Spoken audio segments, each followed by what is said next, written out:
ស្ដីបងបងដល់គ្នានេះគឺសកម្មភាពក្នុងការវាយ cover តង់ខ្មៅ UV បាទ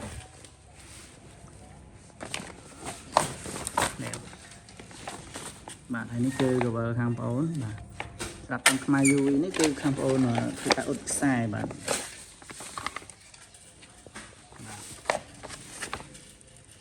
ហើយ cover គឺអឹបស្អាតមែនទេហើយភេទតង់ខ្មៅ UV នេះគឺបងអាចយកទៅ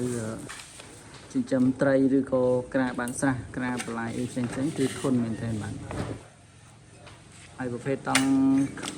ខ្មៅនេះផងដែរគឺមានគ្រប់ຂະຫນាតបងអាចកំងតាមតម្រូវចិត្តបានចង់បានຂະຫນាតប៉ុណ្ណាក៏បានដែរ